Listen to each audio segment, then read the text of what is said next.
So listen, remember when we talked about like forming? Here's the thing about it. Um, we all have friends and family members, but what I like about today is we could talk a little bit about, how do you meet new people? You only have a certain number of family members. You only have a certain number of friends, and then some of your friends, as they see you, they hear about you, they hear your spiel, and you're gonna get through a bunch, and a bunch you're not gonna get through. But how do you meet new people? Here's some ideas. So you go to the supermarket, just be friendly. If you make eye contact with somebody or somebody asks you about something, go ahead, engage in normal conversation, and then somehow find a way to bring up about your Beachbody business. Also, wear the gear. I can't tell you how many times people stop me when I'm at the airport, or when I'm at the supermarket, or when I'm at another affair, or I'm at even at something for my kids, and they say, "Wow, you do that program P90X, you do Insanity." That's a perfect opportunity to start the conversation to find out if you can help somebody, if you can help somebody new. I mean, if you go to church, if you go to many other events. If you do social media, some of you guys may or may not do Facebook, but consider doing Facebook, consider doing Twitter, consider doing many other LinkedIn, consider doing other social media things. You have to put yourself out there. You have to go out there and meet people. Are you part of a non-fitness related club, or a fitness related club, or a non-fitness related club? If you're part of the PTA, every once in a while when you're part of different groups, if you're part of a volunteer organization or a community organization, where you have that small talk, where you have that small talk where you're talking about your kids, or where you went on vacation, or a new dish you tried to cook, or anything else. Just bring up about, hey, I do this business also, and that's how I've been, keeping track of my time or whatever. I mean, keeping myself busy. I mean, you could easily work it in. You could say, well,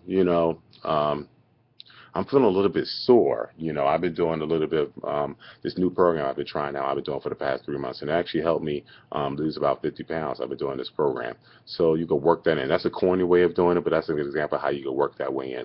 But I'm not trying to tell you to be fake. If you're sore, tell them why you're sore. If you feel a little bit tired, or you feel more energized, tell them why you're energized. When someone says, "Oh, you look good," tell them about some of the things you've been doing. Always find a way to work that into the conversation.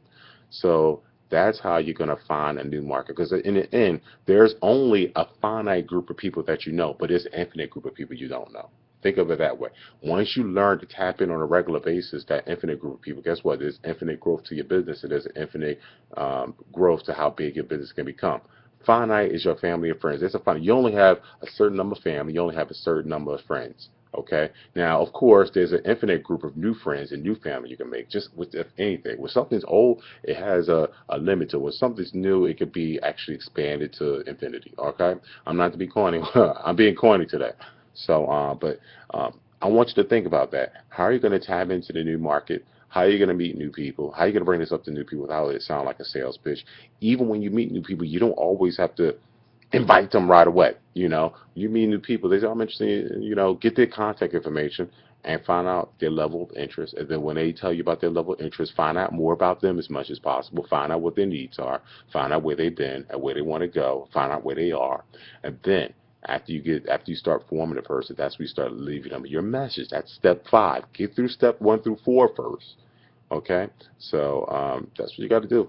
All right? So it's interesting. We went day 24 and 25 was about the whole form method, and then we take it that form method and say, okay, how do you apply this method to an unknown market or a new market besides your family and friends? So think about that. All right. Peace out.